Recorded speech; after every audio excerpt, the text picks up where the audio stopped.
बिहार में नीतीश के शिक्षा मंत्री के रामचरितमानस के अपमान पर घमासान मचा हुआ है। बिहार के शिक्षा मंत्री डॉक्टर चंद्रशेखर यादव ने कहा कि रामचरितमानस नफरत फैलाने वाला ग्रंथ है। बीजेपी इस मुद्दे पर हमलावर हो गई। मंत्री को बर्खास्त करने की मांग बीजेपी की तरफ से की गई, लेकिन सीएम नीतीश कुमार को जवाब देते नहीं बन रहा। नीतीश कुमार ने कहा है कि वो शिक्षा मंत्री से पूछेंगे कि उन्होंने क्या कहा और उनको इस पूरे मामले में फिलहाल जानकारी नहीं है। शिक्षा मंत्री बोले कि नफरत को लेकर भी सवाल उठ रहा है। हमको पता नहीं है जी, हम देखे नहीं है। शिक्षा मंत्री ने बोला है कि ये नफरत बोने वाला ग्रंथ है। हमको पता नहीं है, हम पूछ लेंगे उनसे। ठीक, शिक्षा मंत्री बोले कि नफरत को लेकर भी सवाल उठ रहा है। हमको पता नहीं है जी, हम देखे नहीं है। शिक्षा मंत्री ने बोला है कि ये नफरत बोने वाला ग्रंथ है। हमको पता नहीं है, हम पूछ लेंगे उनसे। ठीक, तो देखिए, ये खबर निकलकर सबके सामने आ गई, पूरे देश में ये बात फैल गई, लेकिन नीतीश कुमार को ये पता ही नहीं है कि उनके एजुकेशन मिनिस्टर क्या कह रहे हैं, उस पर जवाब नहीं दे पा रहे हैं। नीतीश कुमार के education minister doctor Chandrashekhar Yadav ने कहा है कि रामचरितमानस में निचली जातियों और महिलाओं के बारे में आपत्तिजनक बातें लिखी गई हैं। चंद्रशेखर ने रामचरितमानस की तुलना मनुस्मृति और पूर्व संघ प्रमुख गुरु गोलवलकर की किताब बंच ऑफ थॉट से की। क्या आप मुद्रा लोन के लिए दर्जनों बैंक जाकर थक चुके हैं? आसानी से 10 लाख मुद्रा लोन कैसे प्राप्त करें सीखना है तो फ्रीडम ऐप को अभी डाउनलोड करें। जिस धर्म ग्रंथ को हिंदू में सबसे ज्यादा पवित्र मानते हैं, उसके बारे में नीतीश के मंत्री के क्या विचार हैं, आप खुद सुनिए। मनुस्मृति को जलाने का क्यों काम किए? इसलिए कि मनुस्मृति में एक बड़े तबका के खिलाफ 85% लोगों के खिलाफ अनेकों गालियां दी गई। रामचरितमानस का क्यों प्रतिरोध हुआ? किस अंश का प्रतिरोध हुआ? अधम जात में विद्या पाए, भयहु जथा ही दूध पिलाए। यानी अधम मतलब होता है नीच। दुनिया के लोगों, सुनो, आपके माध्यम से कहना चाहता हूँ, नीच जाति के लोगों को शिक्षा ग्रहण करने का अधिकार नहीं था, और उसमें कहा गया है कि नीच जाति के लोग शिक्षा ग्रहण करके जहरीला हो जाते हैं, जैसा कि सांप दूध पीने के बाद होता है। हम इस सवाल में मैं इसलिए ये बात कहता हूँ कि इसी चीज को कोट करके बाबा साहब अम्बेडकर ने दुनिया के लोगों को बताया।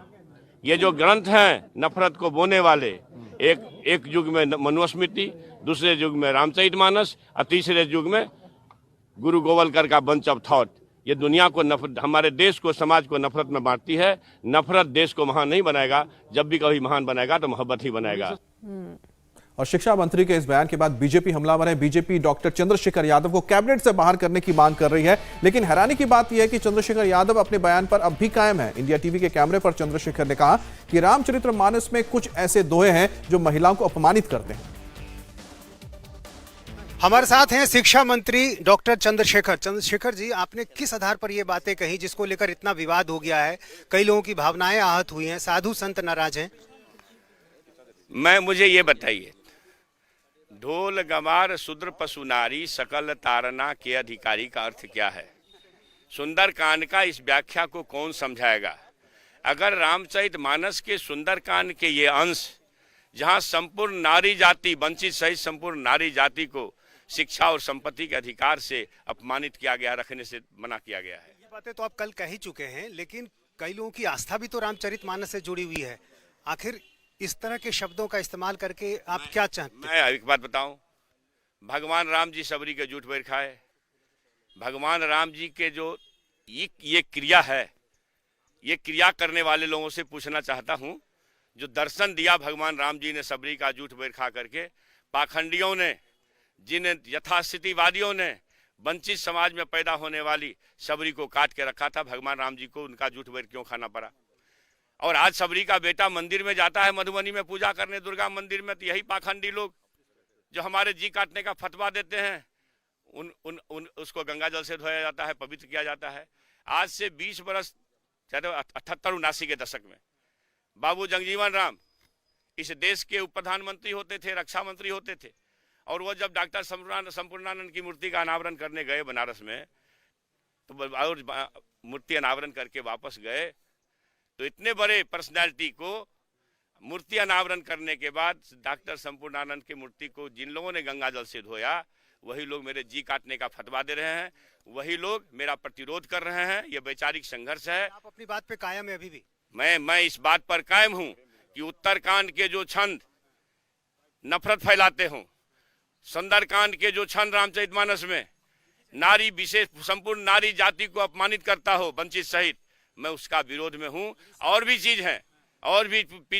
चीज है जो विरोध के लायक है। साधु संत तो नाराज हैं ही। कुमार विश्वास ने भी कहा है कि आपको शिक्षा की जरूरत है। शिक्षा मंत्री होकर आप ऐसी बात करते हैं। कुमार विश्वास जी को शिक्षा ग्रहण करने की जरूरत मैं समझता हूं।